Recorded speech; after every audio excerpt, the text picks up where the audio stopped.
We have a new fishy. Lalagay natin to sa 100 gallon. Ay, napakaganda nila. Grabe. Hi guys, Vince here and welcome back to Drip.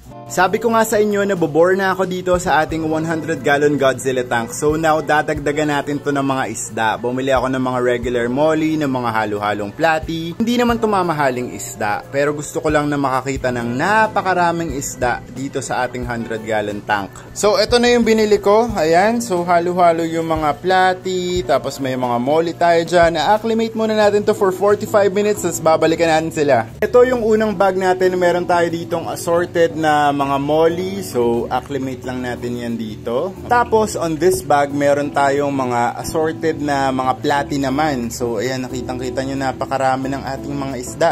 A-acclimate din natin yan dito and babalikan na lang natin mamaya. Acclimation time is done para sa ating mga platy and yung ating mga molly dito. Kitang-kita na gustong-gusto na nila lumabas dun sa plastic. Meron akong isang bucket dito. Lalagyan natin ng tubig galing sa ating 100 gallon tank. Dito natin papakawalan yung ating mga isda para hindi naman sila super ma-shock kapag nilagay na natin sila dun sa ating 100 gallon tank. So, tatanggalin ko sila dito sa kanilang plastic. Now, nalipat ko na yung mga isda dito sa ating balde. Kumuha lang ako ng BBS net. Tatanggalin ko lang yung mga duckweed. Meron tayo ditong malaking net. Dito ko sasalain yung mga isdang makukuha ko. Nakuha ko na yung mga isda natin and ililipat na natin sila dito sa ating 100 gallon tank. Hayaan na natin silang kumawala dito sa kanilang bagong bahay sa ating 100 gallon. Oh my God, ang dami nila.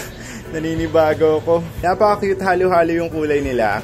Binili ko talaga to keep them as pets. Wala akong planong ibenta to. Gusto ko lang na magkaroon ng maraming isda dito sa ating 100 gallon tank kasi mas nare-relax ako. Nakakawala na ang ating mga molly sa kanilang bagong bahay. Ayan, sobrang nag-roam around sila dito sa ating 100 gallon tank. Perfect na perfect tong 100 gallon para sa kanila. So, ayan, sobrang saya ko. Ang dami ko na nakikitang isda ngayon. Ang dami natin papakainin. Just to give you guys a closer look ng ating mga molly. Andun sila. Explore lang sila dito sa ating 100 gallon tank. Yung mukhang bangus na yan, Siamese algae eater yan.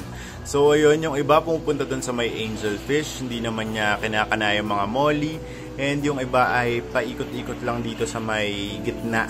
Nagkukumpul-kumpul sila dyan. Oh, ayan, perfect. I am going to do the same thing dito sa ating mga platy. I think na good addition yung color nila for our 100 gallon tank para magkaroon ng pop of color dito, hindi lang puro neutrals. Now ay ilalagay na natin sila sa ating tank. Sobrang dami. Ilagay na natin ang ating mga platy sa bago nilang bahay. Ayan, perfect. So, layuan natin ng konti and makikita nyo na pakonti-konti na silang naglalabasan dun sa ating malaking net. Ay, napakaganda nila. Grabe. Oh my God, guys. Buhay na buhay yung ating 100 gallon tank. Kita nyo kung gaano kadaming isda yung nandito. Ayan, so nandyan sa gitna yung mga platy, nasa gitna, literal sila ng tank and mukhang naninibago sila dun sa area pero I'm sure na makaka-adjust din tong mga to. Sobrang ganda nila. Punta tayo dito sa other side na to. Ayan yung mga ibang molly natin, yung mga ibang platy, nagkukumpulan sila dyan.